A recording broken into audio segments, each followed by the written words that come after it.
السلام عليكم ورحمة الله وبركاته. أعوذ بالله من الشيطان الرجيم. بسم الله الرحمن الرحيم. نحمده ونصلي على رسوله الكريم. أما بعد فأعوذ بالله من الشيطان الرجيم. بسم الله الرحمن الرحيم. ياسين والقرآن الحكيم إنك لمن المرسلين على صراط مستقيم. صدق الله العظيم. رب اشرح لي صدري ويسر لي أمري واحلل عقدة من لساني يفقهوا قولي. সূরা ইয়াসিনের নাম শুনেছেন না আপনারা সবাই? মুখস্থ আছে না অনেকের? আমরা ছোটবেলা থেকে দেখতাম যে আমাদের দাদিরা, নানিরা, মায়েরা, খালারা ওনারা সূরা ইয়াসিন সকালবেলা পড়তেন, তাদের মুখস্থ ছিল সূরা ইয়াসিন। তো সূরা ইয়াসিন দুইটা পারায় একসাথে করে অবস্থিত, 22 এবং 23 পারা। এটা মাক্কি সূরা, ধারাক্রম অনুসারে এটা কোরআনের 36 নম্বর সূরা। এই সূরাটির আয়াত সংখ্যা মোট 83। এই সূরার অনেক ফজিলত আছে, কিন্তু ফজিলতগুলো বেশিরভাগ দুর্বল সনদের। একটা শুধু হাসান পর্যায়ের হাদিস পাওয়া যায়, বাকি সব দুর্বল। তো দুর্বল হলেও সমস্যা নাই, ফজিলতের ক্ষেত্রে দুর্বল হাদিস গ্রহণ করা যায়। কি কি আছে? এক হাদিসে সুনানে তিরমিজির বর্ণনায় রাসূল সাল্লাল্লাহু আলাইহি ওয়াসাল্লাম বলেছেন, ইন্না লিকুল্লি শাইআন কলবান ওয়া কলবুল কুরআনি ইয়াসিন। সব জিনিসের হৃদয় আছে, আর কোরআনের হৃদয়ের নাম হচ্ছে সূরা ইয়াসিন। যে ব্যক্তি একবার সূরা ইয়াসিন পড়ে, সে 10 বার পুরো কোরআন পড়ার সওয়াব পেয়ে যাবে। সুবহানাল্লাহ। এটা একটা ফজিলত। আচ্ছা, আরেক ফজিলতে আছে, রাসূল সাল্লাল্লাহু আলাইহি ওয়াসাল্লাম বলেছেন, ইকরাউ সূরাতা ইয়াসিন আলা মাউতাকুম। তোমাদের মুমূর্ষদের সামনে বসে সূরা ইয়াসিন পড়ো। মৃত্যু পথযাত্রী এখনই মারা যাবে, অসুস্থ হয়ে পড়ে আছে, তাদের যাতে কষ্ট কম হয়, লাঘব হয়, রাসূল সাল্লাল্লাহু আলাইহি ওয়াসাল্লাম বলেছেন সূরা ইয়াসিন তার সামনে বসে পড়ো। কেন? এটা আমি সামনে বলবো। এগুলো দাঈফ সনদের। হাসান পর্যায়ের একটা মাওকুফ হাদিস আছে, ইবনে আব্বাস রাদিয়াল্লাহু তাআলা আনহু বলতেন যে ব্যক্তি মান ক্বারা ইয়াসিন হিনা ইউসবিহু, সকালবেলা যদি কেউ সূরা ইয়াসিন পড়ে, তাহলে সারা দিনের সব কাজগুলো আল্লাহ তার জন্য সহজ করে দেয়। আবার রাতে যদি কেউ সূরা ইয়াসিন পড়ে, সারা রাতের সব কাজ তার জন্য আল্লাহ তাআলা সহজ করে দেয়। এবং ইবনু কাসির ওনার তাফসির মিন তাজরিবাতিহি, মানে তার এক্সপেরিয়েন্স থেকে, কোনো হাদিস দলিল না, ওনার অভিজ্ঞতা থেকে বলেছেন যে আমি যখনই কোনো বিপদে পড়েছি সূরা ইয়াসিন তেলাওয়াত করার পর আল্লাহ তাআলা ওই কাজটা আমার জন্য সহজ করে দিয়েছেন। তো এখন সূরা ইয়াসিন বেশি বেশি তেলাওয়াত করবেন তো নাকি? ইনশাআল্লাহ। মাশাআল্লাহ, ঠিক আছে। মাক্কি সূরাগুলোর মূল প্রতিপাদ্য বিষয় হচ্ছে তাওহীদ, রিসালাত, আখিরাত। মাক্কি সূরাগুলো সাধারণত তাওহীদ, রিসালাত এবং আখিরাত নিয়ে কথা বলে। সূরা ইয়াসিনও তার ব্যতিক্রম নয়। এই সূরারও মূল কথা তাওহীদ, রিসালাত এবং আখিরাত। বিশেষ করে পুনরুত্থান, পুনরুজ্জীবন, the concept of resurrection, life after death. মৃত্যুর পরে যে আবার আমরা জাগবো ঘুম থেকে, আবার জীবন হবে, আবার বিচার হবে, এটা বিশ্বাস হয় আপনাদের? হ্যাঁ, মক্কার লোকদের বিশ্বাস হতো না। তারা অবাক হয়ে শুনতো রাসূল সাল্লাল্লাহু আলাইহি ওয়াসাল্লামের কাছ থেকে যে বলে কি, আমরা মরে যাব, পচে যাব, গলে যাব, জীর্ণ শীর্ণ হয়ে যাব, আমাদের হাড্ডি খুঁজে পাওয়া যাবে না, অস্তিত্ব পাওয়া যাবে না, আবার আমরা নাকি জীবিত হব, আবার নাকি উঠবো, আবার বিচার, আবার কি কি বলে মুহাম্মদ। তারা মিলাতেই পারতো না এটা। এই জন্য তাদের কাছে দ্য কনসেপ্ট অফ আখিরা, life after death, specially the concept of রেসারেকশনটাকে ক্লিয়ার করার জন্য আল্লাহ তাআলা এই সূরাটা নাযিল করেছেন। তাহলে এই সূরার সেন্ট্রাল থিম, মূল প্রতিপাদ্য বিষয় হচ্ছে পুনরুজ্জীবন বা পুনরুত্থান, মানে আবার যে আমরা পুনরায় উঠবো। বিশ্বাস হয় আপনাদের? হ্যাঁ, এটা কিন্তু মহাসত্য, বিশ্বাস রাখতে হবে আমাদের, যে না, মরে গেলে সাময়িক দেখা যায় পচে যায়, কিন্তু আবার আমরা উঠবো। এবং এজন্যই মুমূর্ষু ব্যক্তির সামনে সূরা ইয়াসিন পড়তে বলা হয়েছে। আপনি যখন সূরা ইয়াসিন পড়বেন, তার সামনে কাইন্ড অফ আপনি তাকে বোঝাতে যাচ্ছেন যে আপনি প্রকৃতপক্ষে মারা যাচ্ছেন না। এটা আপনার জীবনের পূর্ণ সমাপ্তি নয়, বরং এটা এই নশ্বর দুনিয়া থেকে আপনার অস্তিত্বের সাময়িক একটা বিদায়। কেউ যে মারা যাচ্ছে, আমার দাদা, আমার বাবা মারা যাচ্ছে, আমরা বিদায় দিচ্ছি, আজীবন হারাই ফেললাম নাকি তারে আমরা? কি সে কি আজীবনের জন্য মিসিং? এটা সাময়িক একটা বিদায়, একটা শর্ট ব্রেক। ওনার অস্তিত্বের এই নশ্বর দুনিয়া থেকে ওনার অস্তিত্বের সাময়িক একটা বিদায়, কিন্তু পরবর্তী দুনিয়ায় তিনি কিন্তু আবার অনন্ত জীবন লাভ করবেন। তার মানে শারীরিক একটা মৃত্যু হচ্ছে, তার রুহের কোনো মৃত্যু নেই, হয় আইলিনে নয় সিজ্জিনে। ঠিক কিনা বলেন? আমাদের রুহগুলো কিন্তু মরে না, এটা আল্লাহর অর্ডারে ঢুকেছে, আল্লাহর অর্ডারে বের হয়, হয় আইলিনে নয় সিজ্জিনে। বিশ্বাসীদের রুহগুলো আইলিনে থাকে, আমাদের রুহগুলো যেন সেখানে থাকে, আমরা আল্লাহর কাছে কামনা করি, আমরা পড়ি আমিন। এজন্যই মৃত ব্যক্তিদেরকে আশাব্যঞ্জক করার জন্য এই সূরার মধ্যে যে কথাগুলো বোঝানো হচ্ছে, যে আবার আপনি উঠবেন, আবার জীবিত হবেন, আবার আমরা মিলিত হব, বিচারের মুখোমুখি হব, আবার আমরা জান্নাতে একত্রিত হব, আমাদের গেট টুগেদার হবে, আমাদের রিট্রিট হবে। মানে মৃত্যুর মধ্যে আমরা আনন্দ খুঁজে বেড়াই নাকি? হ্যাঁ, মৃত্যু নিয়ে অনেকের কথা ভয়, কিন্তু আমরা তো মৃত্যুই একমাত্র ওয়ে যার মধ্য দিয়ে আমরা আমাদের রবের সাথে সাক্ষাতের গেট ওয়ে। এটা আল্লাহর সাথে সাক্ষাতের প্রথম ধাপ হচ্ছে আপনাকে দুনিয়া ছাড়তে হবে, এছাড়া কি আল্লাহর সাক্ষাৎ পাওয়া যাবে? যাবে না। এই জন্য মৃত ব্যক্তির সামনে আল্লাহর হাবিব সাল্লাল্লাহু আলাইহি ওয়াসাল্লাম রাহমাতুল লিল আলামিন মুহাম্মদ রাসূলুল্লাহ সাল্লাল্লাহু আলাইহি ওয়াসাল্লাম তিনি সূরা ইয়াসিন তেলাওয়াত করতে বলেছেন। তাহলে সেন্ট্রাল থিম ক্লিয়ার সবার কাছে না? এবার আসেন কিছু প্রাইম লেসন, কোর লেসন সূরা ইয়াসিন থেকে আমি সম্ভবত গত বছর আমার ভেরিফাইড ফেসবুক পেজ থেকে আমি 4টা লাইভ সিরিজ করেছি 4 ঘন্টার সূরা ইয়াসিনের উপর। আপনারা শুনবেন এগুলো, খুবই ওয়েল ডকুমেন্টেড ম্যানারে একাডেমিক ওয়েতে আলোচনা করেছি। যাদের সময় আছে শুনবেন এই লাইভগুলো। তো আমি এখন শুধু সার নির্দেশটা প্রাইম লেসন বা কোর লেসনগুলো নিয়ে আসি। 1 নম্বর লেসন হচ্ছে আল্লাহ তাআলা বলেছেন যে কোরআনের আয়াতগুলো একটার সাথে আরেকটা well connected, completely well net, এটা ওয়েল প্রোটেক্টেড। ওয়ান ডাজন্ট বলে differ the other or contradict the other. কোনো আয়াত আরেক আয়াতের বিপরীতে যায় না, একটা আরেকটার সম্পূরক, পরিপূরক, ওয়েল নেট, ওয়েল কানেক্টেড। এটাই প্রমাণ করে যে এটা কার কাছ থেকে নাজিল হয়েছে? আল্লাহ সুবহানাহু ওয়া তাআলার কাছ থেকে নাজিল হয়েছে। আল্লাহ তাআলা এটাই বলেছেন ইয়াসিন, তারপরে ওয়াল কুরআনিল হাকিম। হাকিম বিমানা মুহকাম, মানে কোরআনের আয়াতগুলো পোক্ত। এটা হচ্ছে completely well net, perfectly connected, একটা আরেকটার সাথে কানেক্টেড। এক আয়াত ইফাসসিরু বা'দুহু বা'দান, এক আয়াত আরেক আয়াতকে ব্যাখ্যা করে। অনেক কথা কোরআনের এক জায়গায় সংক্ষেপে বলা হয়েছে, আরেক জায়গায় বিস্তারিত, এক জায়গায় ছোট করে আরেক জায়গায় বড় করে। কোন আয়াত আরেক আয়াতের সাথে কন্ট্রাডিক্ট করে না। আল্লাহ তাআলা বলছেন আফালা ইয়াতাদাব্বারুনাল কুরআন ওয়ালাউ কানা মিন ইনদি গায়রিল্লাহি লাওয়াজাদু ফীহি ইখতিলাফান কাসীরা। তারা কি কোরআন নিয়ে গবেষণা করবে না? এই কোরআন যদি আল্লাহ ছাড়া অন্য কারো কাছ থেকে নাজিল হতো তাহলে তারা কোরআনের মধ্যে অনেক বিরোধ দেখতে পেত, পরস্পর বিরোধ, অনেক বিরোধ দেখতে পেত। কিন্তু কোরআনের ভেতরে এই পুরো 30 পারায় কোথাও কি এক আয়াতের সাথে আরেক আয়াতের কন্ট্রাডিকশন আছে? কোনো বিরোধ আছে বলেন? না, এটা ওয়েল নেট, ওয়েল কানেক্টেড। অন্য আয়াতে আল্লাহ বলছেন লা ইয়াতিহিল বাতিলু মিন বাইনি ইয়াদাইহি ওয়ালা মিন খালফি। সামনে থেকে পেছন থেকে কোরআনে কোনো বাতিল অনুপ্রবেশ করতে পারে না, কারণ তানজিলু মিন হাকিমিন হামিদ, এটা প্রজ্ঞাময় প্রশংসিত আল্লাহর পক্ষ থেকে এটা প্রোটেক্টেড একটা কিতাব নাজিল হয়েছে। ফলে এটা কিয়ামত পর্যন্ত প্রোটেক্টেড থাকবে। এক আয়াত আরেক আয়াতের ব্যাখ্যা করে দেয়, এটা হচ্ছে একটা ব্যাখ্যা। আবার আল কোরআনিল হাকিম মানে হচ্ছে বিজ্ঞানময় কোরআন। কোরআনের মধ্যে অনেক বিজ্ঞানের কথাও আছে। শুধু বিজ্ঞান নিয়ে কি আছে, প্রায় 1.5 ঘন্টার লেকচার আছে আমার। Scientific indications of the holy Quran, cosmic symbols, natural phenomena, cosmology, embryology, morphology, bla bla bla, অনেক কিছু। কিভাবে এই পানি উপরে যায়, ওয়াটার সাইকেল, হাইড্রোলজিক্যাল সাইকেল, বৃষ্টি হয়, সূর্য কিভাবে ডুবে ওঠে, চাঁদ, তারপর মহাবিস্ফোরণ, বিগ ব্যাং থেকে শুরু করে মায়ের পেটে বাচ্চার ভ্রূণ কিভাবে ডেভেলপ করে, যত কসমিক সিম্বল আছে কোরআনে, এটা নিয়ে আমার 1.5 ঘন্টার একটা কোরআনের সাইন্টিফিক ইন্ডিকেশনাল লেকচার আছে। তো সেদিকে আমি যাব না। তো আল কোরআনুল হাকিমের 2টা ব্যাখ্যা হয়। এক হচ্ছে মুহকাম, মানে কোরআনের আয়াতগুলো প্রোটেক্টেড, কানেক্টেড। আরেকটা হচ্ছে কোরআনের আয়াতগুলো বিজ্ঞানসম্মত, বিজ্ঞানের সাথেও কন্ট্রাডিকশন করে না। কিছু যদি অমিল থাকে, বিজ্ঞানের অপেক্ষা করা উচিত। বিজ্ঞান সামনে আরো শিখবে, আরো জানবে, আরো ডেভেলপ হবে, তখন বারবার বিজ্ঞানের মাথা কোরআনের দিকে নিচু হয়ে আসবে। ঠিক কিনা বলেন? যতদিন যায় সহজ হয় কোরআন বোঝা আমাদের জন্য। বিজ্ঞানের আবিষ্কারের কারণে কোরআন বোঝা সহজ হয় এবং মিলে যাচ্ছে সবকিছু। তাহলে এটা হচ্ছে 1 নম্বর লেসন সূরা ইয়াসিন থেকে, যে কোরআনের সব ভার্সেস গুলা আর পারফেক্টলি কানেক্টেড, ইন্টারকানেক্টেড। 1 নম্বর। 2 নম্বর হচ্ছে সূরা ইয়াসিনের 10 নম্বর আয়াতে আল্লাহ তাআলা বলেছেন ওয়াসাওয়াউন আলাইহিম আনযারতাহুম আম লাম তুনজিরহুম লা ইউমিনুন। হে নবী, আপনি তাদেরকে ওয়ার্নিং দেন আর না দেন সমান সমান, কাজ হবে না। এর কারণ হচ্ছে জেনে বুঝে যদি কেউ সত্যকে প্রত্যাখ্যান করে, তার অন্তরে আল্লাহ মোহর মেরে দেন। জেনে বুঝে সত্যকে প্রত্যাখ্যান করলে, আমি বুঝি নাই, আমি শুনি নাই, আমি জানি নাই, এটা আল্লাহ মাফ করবে। আমি কনভিন্স হই না, এই জন্য মানতেছি না, কিন্তু আমি জানি এটা সত্য, এরপরেও যদি সত্যটা গ্রহণ না করি তাহলে কার মুক্তি আছে বলেন তো? না, তাহলে মুক্তি নেই। এজন্য যারা সত্যান্বেষী তাদেরকে আল্লাহ পছন্দ করেন। ভুল করে না এরকম কোনো মানুষ নাই পৃথিবীতে। সবাই আমরা ভুল করি, সবার ভুল হয়, এটাতে কোনো অসুবিধা নেই। কিন্তু জেনে আমি সত্যকে মানবো না, এটা আল্লাহ কখনো মেনে নেয় না। অন্য আয়াতে সূরা বাকারা আল্লাহ বলছেন খতামাল্লাহু আলা কুলুবিহিম ওয়া আলা সামঈহিম ওয়া আলা আবসারিহিম গিশাওয়া ওয়া লাহুম আযাবুন আযীম।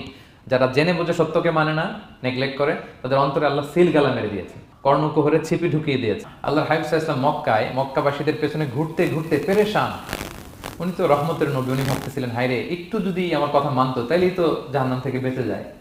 আরেকটু দাওয়াত দেই, সকালে দেই, দুপুরে দেই, বিকেলে দেই, রাতে দেই। তাদের পিছনে ঘুরতে ঘুরতে রাসূল সাল্লাল্লাহু আলাইহি ওয়াসাল্লাম পেরেশান হয়ে যেতেন।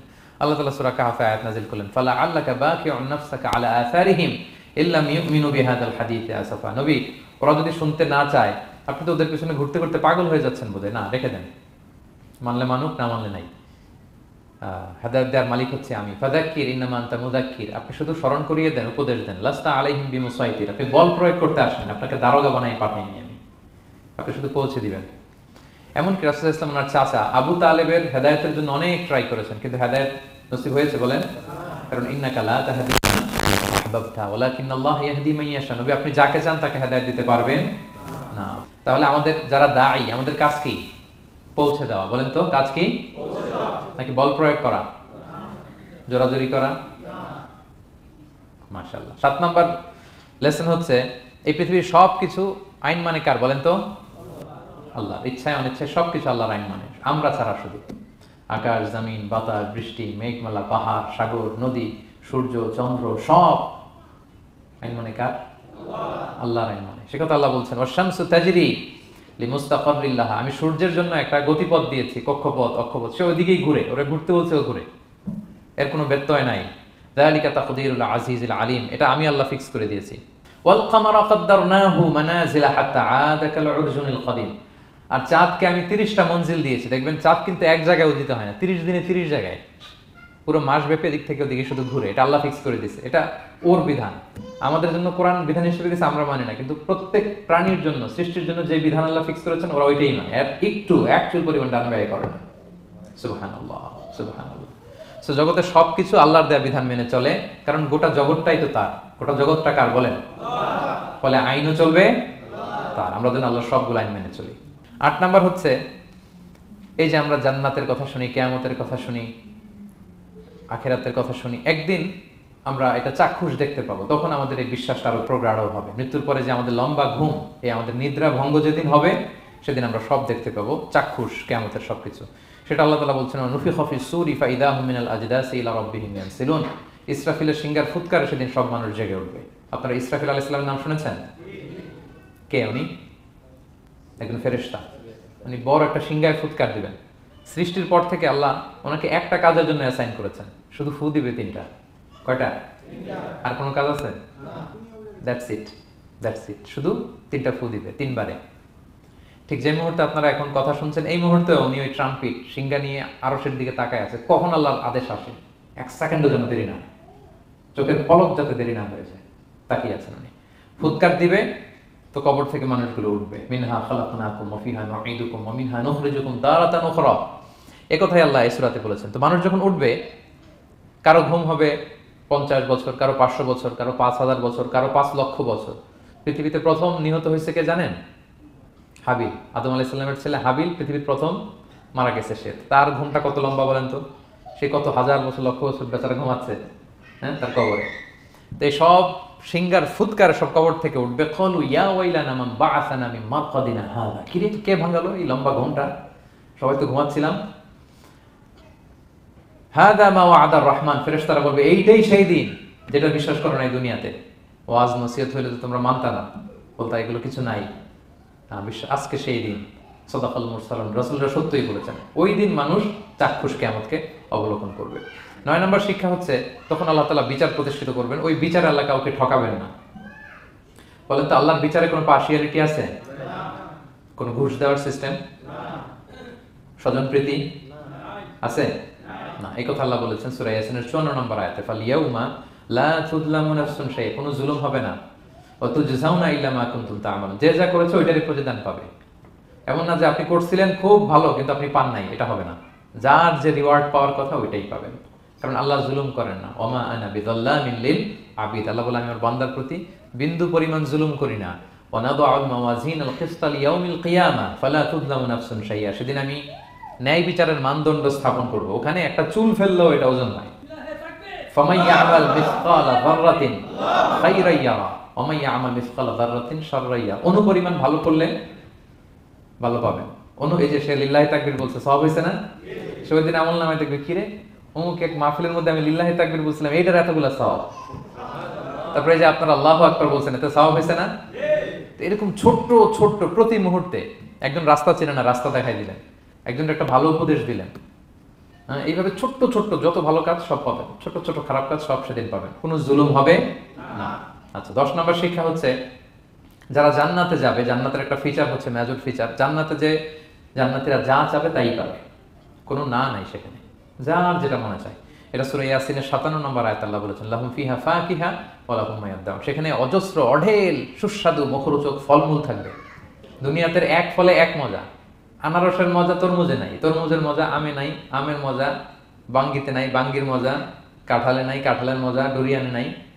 যেইটা খাবেন ওইটা স্বাদ। জান্নাতে এক ফলের ভেতরে 1000 রকমের স্বাদ আল্লাহ ঢুকাই দিবে। আচ্ছা, দুনিয়াতে যে কমলা খান, কমলার ছোলা খান, হ্যাঁ, ডাব যে খান, ডাবের ছোলাটা খান, শুধু পানি। ওইখানে ডাবের চেয়ে ডাবের ছোলা মজা লাগবে। কমলার চেয়ে কমলার ছোলা হবে আরো সুস্বাদু। মানে ওইটার ফিচারের সাথে দুনিয়ার ফিচারের কোনো তুলনাই হয় না, নো কম্পারিজন। যা চাবে তাই পাবে। ইয়াসিনের 11 নম্বর শিক্ষা হচ্ছে, সেদিন নিজের হাত পা নিজের বিরুদ্ধে সাক্ষী দিবে যারা জাহান্নামে যাবে। কারণ জাহান্নামীরা বলবে না আল্লাহ করি নাই, তোমার ফেরেশতারা ভুলে লিখছে, আল্লাহ আরেকজনের আমলনামা আমার দিয়ে দিছে, এই অনেক ধরনের অজুহাত। তখন আল্লাহ তাআলা তার মুখটাকে সিলগালা করে দিবেন। ফালইয়াউমা নাখতিমু আলা আফওয়াহিহিম ওয়া তুকাল্লিমুনা আইদিহিম ওয়া তাশহাদু আরজুলুহুম বিমা কানু ইয়াকসিবুন। আল্লাহ বলে তোমার মুখ আমি সিলগালা করে দিলাম, হাত কথা বলবে, তখন পা সাক্ষী দিবে কোথায় যে এই পাপটা করছেন। আপনি অবাক হন, কি রে এই হাতে তো কত আংটি পরলাম, এরপর কত লোশন মাখলাম, হ্যাঁ, কত সুন্দর বডি ওয়াশ দিয়ে হাতটাকে ক্লিন রাখলাম, তারপর হাতের মধ্যে গ্লাভস পরলাম, হাত পা কত যত্ন আমি নিলাম। এই হাত পা আমার বিরুদ্ধে কথা বলে, রাগে মানুষ বলবে ওয়াকালু লিজুলুদিহিম লিমা শাহিদতুম আলাইনা, কি রে আমার বিরুদ্ধে কথা বলিস কেন? তো হাত পা বলবে ক্বালু আনতাকানাল্লাহ আল্লাযী আনতাকা কুল্লা শাই। ওই আল্লাহ আজকে আমাকে কথা বলার সুযোগ দিয়েছে, যে আল্লাহ চাইলে যে কাউকে যে কোনো সৃষ্টিকে কথা বলার সুযোগ দিয়ে থাকে। পাথরকে আল্লাহ জবান দিতে পারেন, দিয়েছেন। রাসূল সাল্লাল্লাহু আলাইহি ওয়াসাল্লাম মক্কার শিয়াবের মধ্য দিয়ে যখন হাঁটতেন, অনেক পাথর রাসূল সাল্লাল্লাহু আলাইহি ওয়াসাল্লামকে সালাম দিয়ে বলেছেন, আসসালামু আলাইকা ইয়া নবী আল্লাহ, হে আল্লাহর নবী আপনাকে সালাম। কে দিয়েছে সালাম? পাথর। মরা খেজুর গাছ কেঁদে উঠেছে নবীর জন্য, তার মানে এগুলোর ভিতরে প্রাণের সঞ্চার করেছেন কে? আল্লাহ। সেদিন হাতের ভেতরে আল্লাহ তাআলা কথার শক্তি দিবেন। আপনার হাত আপনার বিরুদ্ধে, পা বিরুদ্ধে, আপনার বডি আপনার বিরুদ্ধে সাক্ষী দিবে। সো খবরদার, অতটুকু পাপ করি যতটুকু পাপের শাস্তি বহনের ক্ষমতা আমার আছে। একটু হিসাব মিলিয়ে নিই আমরা। 12 নম্বর লেসন হচ্ছে যে আমরা শক্তিশালী হই, ছোট থেকে বড় হই, এরপরে আবার দুর্বল হয়ে যায়। আল্লাহ বলেন ওমান নুআম্মিরহু নুনাক্কিসু ফিল খালকি আফালা ইয়াকিলুন। আমি যখন কারো বয়স বাড়িয়ে দেই, তাকে আবার দুর্বল করে দেই। এটাই জীবন চক্র। দেখেন, শৈশব দিয়ে শুরু, তারপর কৈশোর, তারুণ্য, যৌবন। যৌবনের কথা চিন্তা করে বেশিরভাগ যুবক কি শক্তি গায় না, যা খায় ওইটাই হজম হয়ে যায়। ওভারটাইম করতে পারি, লাগাতার কাজ করতে পারি, মানে অনেক ক্যাপাসিটি। কিন্তু সেই আপনি যখন 60, 70, 80-তে যাবেন, আর পারা যায় না। তখন একটা লাঠি লাগে। কি লাগে? আরো বাড়লে 90 যখন হয়ে যায়, 100, তখন ওই যে ছোট বাচ্চারা ওরা যা বলতেছে এরকম, ওরা যেরকম বোঝে না ওইরকম বোঝে না। বাচ্চাদেরকে এদিকে খাবার দিলে দেখবেন যে এদিক দিয়ে করতেছে, মুছে দিত। ওই মুরব্বীরাও এরকম, বাচ্চাদের প্যাম্পাস পরানো লাগে, যেখানে রাখে পেশা পায়খানা, মুরব্বীরাও এরকম 90, 80, এদেরও পরানো লাগে, এদেরও আর কন্ট্রোলটা থাকে না। তাহলে দেখেন, this is our life cycle. এভাবেই তারুণ্য, যৌবন, প্রৌঢ়ত্ব, এরপর আবার বার্ধক্য। আল্লাহ বলে এরপরও তোমরা বুঝবে না? এটা আল্লাহ বুঝাতে চাইলেন যে আল্লাহ এক দেহে এত রূপ আনতে পারে, সে আল্লাহকে আবার তোমাদেরকে জীবিত করতে সক্ষম না? কারণ এই সূরার মূল কথা হচ্ছে পুনরুজ্জীবন, রেসারেকশন। আল্লাহ বারবার ঘুরিয়ে ফিরিয়ে নানা আয়াত দিয়ে বুঝাতে চাচ্ছেন যে আমি তোমাদেরকে আবার পুনরায় জীবিত করতে পারি। আল্লাহর হাবিব সাল্লাল্লাহু আলাইহি ওয়াসাল্লাম মক্কাবাসীদের পেছনে ঘুরতে ঘুরতে পেরেশান। উনি তো রহমতের নবী, উনি ভাবতেছিলেন হায়রে একটু যদি আমার কথা মানতো তাইলেই তো জাহান্নাম থেকে বেঁচে যায়। আরেকটু দাওয়াত দেই, সকালে দেই, দুপুরে দেই, বিকেলে দেই, রাতে দেই। তাদের পিছনে ঘুরতে ঘুরতে রাসূল সাল্লাল্লাহু আলাইহি ওয়াসাল্লাম পেরেশান হয়ে যেতেন। আল্লাহ তাআলা সূরা কাহফে আয়াত নাযিল করলেন, ফালা আল্লাকা বাকিউন নাফসাকা আলা আসারিহিম ইল্লাম ইউমিনু বিহাদাল হাদীসি আসাফা। নবী, ওরা যদি শুনতে না চায়, আপনি তো ওদের পিছনে ঘুরতে ঘুরতে পাগল হয়ে যাচ্ছেন বোধহয়, না রেখে দেন, মানলে মানুক, না মানলে নাই। হেদায়েত দেওয়ার মালিক হচ্ছে আমি। ফাযাক্কির ইন্নামা আনতা মুযাক্কির, আপনি শুধু স্মরণ করিয়ে দেন, উপদেশ দেন। লাস্তা আলাইহিম বিমুসাইতির, আপনি বল প্রয়োগ করতে আসেন, আপনাকে দারোগা বানাই পাঠাইনি আমি, আপনি শুধু পৌঁছে দিবেন। এমনকি রাসূল সাল্লাল্লাহু আলাইহি ওয়াসাল্লাম ওনার চাচা আবু তালেবের হেদায়েতের জন্য অনেক ট্রাই করেছেন, কিন্তু হেদায়েত নসিব হয়েছে বলেন? কারণ ইন্নাকা লা তাহদি মান আহবাবতা ওয়ালাকিন্নাল্লাহ ইয়াহদি মান ইয়াশা। নবী, আপনি যাকে চান তাকে হেদায়েত দিতে পারবেন না। তাহলে আমাদের যারা দাঈ, আমাদের কাজ কি? পৌঁছে দেওয়া। বলেন তো, কাজ কি? পৌঁছে দেওয়া। নাকি বল প্রয়োগ করা, জোরাজুরি করা? মাশাআল্লাহ। 7 নম্বর লেসন হচ্ছে এই পৃথিবীর সবকিছু আইন মানে কার? বলেন তো, আল্লাহর। ইচ্ছায় অনিচ্ছায় সবকিছু আল্লাহর আইন মানে, আমরা ছাড়া শুধু। আকাশ, জমিন, বাতাস, বৃষ্টি, মেঘমালা, পাহাড়, সাগর, নদী, সূর্য, চন্দ্র, সব আইন মানে কার? আল্লাহর আইন মানে। সে কথা আল্লাহ বলছেন, ওয়াশ-শামসু তাজরি লিমুস্তাকাররিল লাহা, আমি সূর্যের জন্য একটা গতিপথ দিয়েছি, কক্ষপথ, অক্ষপথ, সে ওইদিকেই ঘুরে, ওরা ঘুরতে বলছে ও ঘুরে, এর কোনো ব্যত্যয় নাই। যালিকা তাকদীরুল আজিজিল আলিম, এটা আমি আল্লাহ ফিক্স করে দিয়েছি। ওয়াল কামারা কাদ্দারনাহু মানাজিলা হাত্তা আদা কাল উরজুনিল কদিম, আর চাঁদকে আমি 30টা মঞ্জিল দিয়েছি। দেখবেন চাঁদ কিন্তু এক জায়গায় উদিত হয় না, 30 দিনে 30 জায়গায়, পুরো মাস ব্যাপী এদিক থেকে ওদিকে শুধু ঘুরে। এটা আল্লাহ ফিক্স করে দিচ্ছে, এটা ওর বিধান। আমাদের জন্য কোরআন বিধান হিসেবে দিচ্ছে, আমরা মানি না, কিন্তু প্রত্যেক প্রাণীর জন্য, সৃষ্টির জন্য যে বিধান আল্লাহ ফিক্স করেছেন ওরা ওইটাই মানে, এর একটু একচুল পরিমাণ ডান ব্যয় করে না। সুবহানাল্লাহ, সুবহানাল্লাহ। সো জগতে সবকিছু আল্লাহর দেয়া বিধান মেনে চলে, কারণ গোটা জগৎটাই তো তার। গোটা জগৎটা কার বলেন? ফলে আইনও চলবে তার। আমরা যেন আল্লাহর সবগুলো আইন মেনে চলি। 8 নাম্বার হচ্ছে, এই যে আমরা জান্নাতের কথা শুনি, কিয়ামতের কথা শুনি, আখিরাতের কথা শুনি, একদিন আমরা এটা চাক্ষুষ দেখতে পাবো, তখন আমাদের এই বিশ্বাসটা আরো প্রগাঢ় হবে। মৃত্যুর পরে যে আমাদের লম্বা ঘুম, এই আমাদের নিদ্রা ভঙ্গ যেদিন হবে, সেদিন আমরা সব দেখতে পাবো, চাক্ষুষ কিয়ামতের সবকিছু। সেটা আল্লাহ তাআলা বলছেন, নুফিখা ফিস সূরি ফাইদা হুম মিনাল আজদাসি ইলা রাব্বিহিম ইয়ানসিলুন। ইসরাফিলের সিংহার ফুৎকারে সেদিন সব মানুষ জেগে উঠবে। আপনারা ইসরাফিল আলাইহিস সালামের নাম শুনেছেন? কে উনি? একজন ফেরেশতা। উনি বড় একটা সিংহায় ফুৎকার দিবেন। সৃষ্টির পর থেকে আল্লাহ ওনাকে একটা কাজের জন্য অ্যাসাইন করেছেন, শুধু ফু দিবে 3টা। কয়টা? আর কোনো কাজ আছে?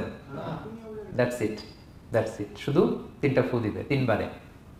ঠিক যে মুহূর্তে আপনারা এখন কথা শুনছেন, এই মুহূর্তে উনি ওই ট্রাম্পিট সিংহা নিয়ে আরশের দিকে তাকায় আছে, কখন আল্লাহর আদেশ আসে, 1 সেকেন্ডের জন্য দেরি না, চোখের পলক যাতে দেরি না হয়ে যায়, তাকিয়ে আছেন উনি। ফুৎকার দিবে তো কবর থেকে মানুষগুলো উঠবে। মিনহা খালাকনাকুম ওয়া ফিহা নুঈদুকুম ওয়া মিনহা নুখরিজুকুম তারাতান উখরা। এই কথাই আল্লাহ এই সূরাতে বলেছেন। তো মানুষ যখন উঠবে, কারো ঘুম হবে 50 বছর, কারো 500 বছর, কারো 5000 বছর, কারো 5 লক্ষ বছর। পৃথিবীতে প্রথম নিহত হয়েছে কে জানেন? হাবিল। আদম আলাইহিস সালামের ছেলে হাবিল পৃথিবীর প্রথম মারা গেছে। সে, তার ঘুমটা কত লম্বা বলেন তো? সে কত হাজার বছর, লক্ষ বছর বেচারা ঘুমাচ্ছে, হ্যাঁ, তার কবরে। এই সব সিংহার ফুৎকারে সব কবর থেকে উঠবে। ক্বালু ইয়া ওয়াইলানা মান বাআসানা মিন মারকাদিনা হাযা। কি রে, কে ভাঙালো এই লম্বা ঘুমটা? সবাই তো ঘুমাচ্ছিলাম। হাযা মা ওয়া'আদার রহমান। ফেরেশতারা বলবে, এইটাই সেই দিন যেটা বিশ্বাস করো না এই দুনিয়াতে। ওয়াজ নসিহত হইলে তো তোমরা মানতা না, বলতা এগুলো কিছু নাই। আজকে সেই দিন। সাদাকাল মুরসালুন, রাসূলরা সত্যই বলেছেন। ওই দিন মানুষ চাক্ষুষ কিয়ামতকে অবলোকন করবে।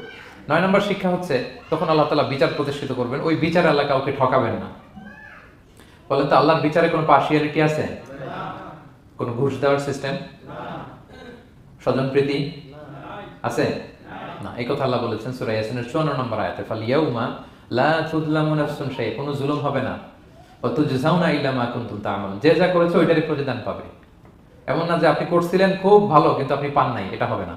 যার যে রিওয়ার্ড পাওয়ার কথা ওইটাই পাবেন, কারণ আল্লাহ জুলুম করেন না। ওমা আনা বিযাল্লামিন লিল আবিদ। আল্লাহ বলে, আমি আমার বান্দার প্রতি বিন্দু পরিমাণ জুলুম করি না। ওয়া নাদাউল মাওয়াজিনাল কিসতা লিয়াউমিল কিয়ামা ফালা তুযলামু নাফসুন শাইআ। সেদিন আমি ন্যায় বিচারের মানদণ্ড স্থাপন করব, ওখানে একটা চুল ফেললেও এটা ওজন নাই। ফামান ইয়ামাল মিসকালা যাররাতিন খায়রান ইয়ারা ওয়া মান ইয়ামাল মিসকালা যাররাতিন শাররান ইয়ারা। অনুপরিমাণ ভালো করলে ভালো পাবেন। এই যে সে লিল্লাহি তাকবীর বলছে, সওয়াব হইছে না? সে ওই দিন আমলনামায় দেখবে, কি রে, অমুক এক মাহফিলের মধ্যে আমি লিল্লাহি তাকবীর বলছিলাম, এইটার এতগুলা সওয়াব। তারপরে এই যে আপনারা আল্লাহু আকবার বলছেন, এতে সওয়াব হইছে না? তো এরকম ছোট্ট ছোট্ট প্রতি মুহূর্তে একজন রাস্তা চেনে না, রাস্তা দেখাই দিলেন। একজন একটা ভালো উপদেশ দিলেন। হ্যাঁ, এইভাবে ছোট্ট ছোট্ট যত ভালো কাজ সব পাবেন, ছোট ছোট খারাপ কাজ সব সেদিন পাবেন, কোনো জুলুম হবে না। আচ্ছা, 10 নম্বর শিক্ষা হচ্ছে, যারা জান্নাতে যাবে, জান্নাতের একটা ফিচার হচ্ছে, মেজর ফিচার, জান্নাতে যে জান্নাতীরা যা চাবে তাই পাবে, কোনো না নাই সেখানে, যার যেটা মনে চায়।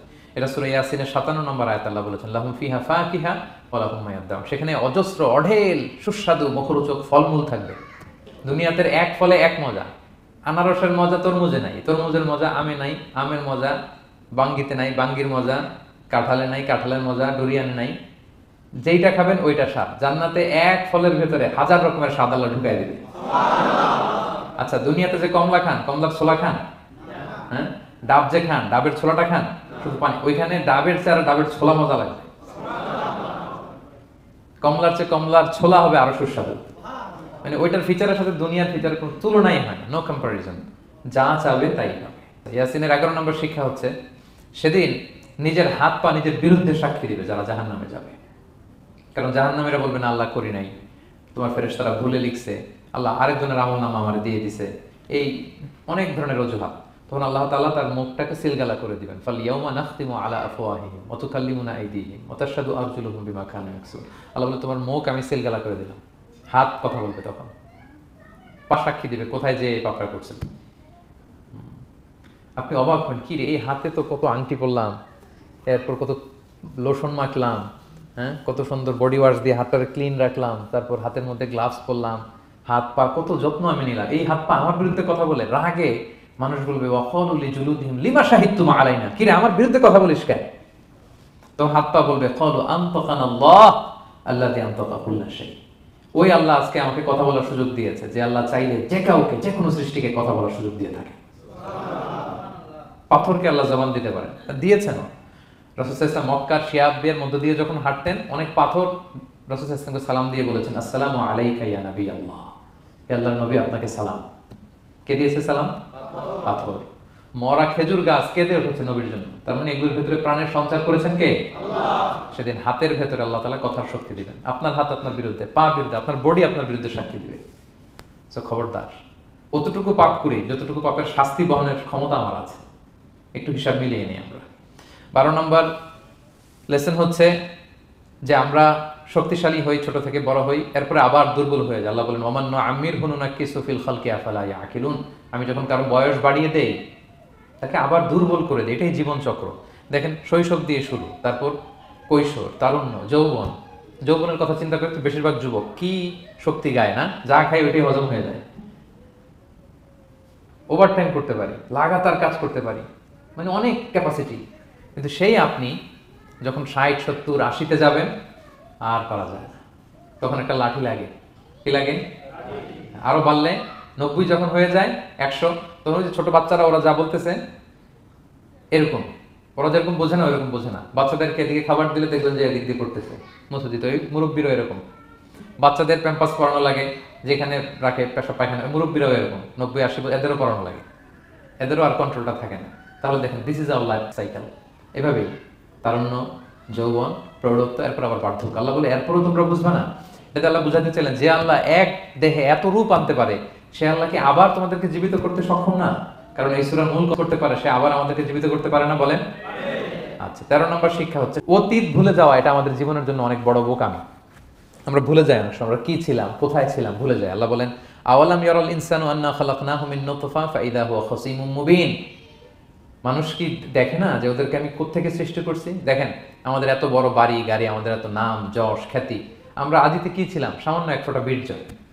বাবার পিঠ থেকে মায়ের গর্ভে ছোট্ট একটা পানি থেকে আমাকে সৃষ্টি করেছেন কে? আল্লাহ। এই সৃষ্টির আগে তো কিছুই ছিলাম না। আপনার বয়স এখন 50, আচ্ছা 500 বছর আগে আপনি কই ছিলেন বলেন? আপনার দাপটে তো আজকে থাকা যায় না পৃথিবীতে, সব নাকি আপনার, এরকম বলে না? সব আমার, আমার পাওয়ার, আমার ক্ষমতা। আজ থেকে জাস্ট 500 বছর আগে আপনি কই ছিলেন? আপনার কোনো নাম ছিল? আপনার কোনো গ্রাম ছিল? কোনো অ্যাড্রেস ছিল? কোনো খ্যাতি ছিল? দাপট ছিল? লোক লস্কর কিছু ছিল? ক্ষমতা আসলো কোত্থেকে আপনার? আল্লাহ বলে হাল আতা আলাল ইনসানি হিনুম মিনাদ দাহরি লাম ইয়াকুন শাইআম মাযকুরা, মানুষকে দেখে না যে একটা সময়ও কিছুই ছিল না? কিছুই তো ছিল না, তুমি অস্তিত্বহীনতা থেকে তোমার অস্তিত্ব আল্লাহ দিলেন দয়া করে, ছোট্ট ছোট্ট করে মায়ের পেটে এতটুকু থেকে।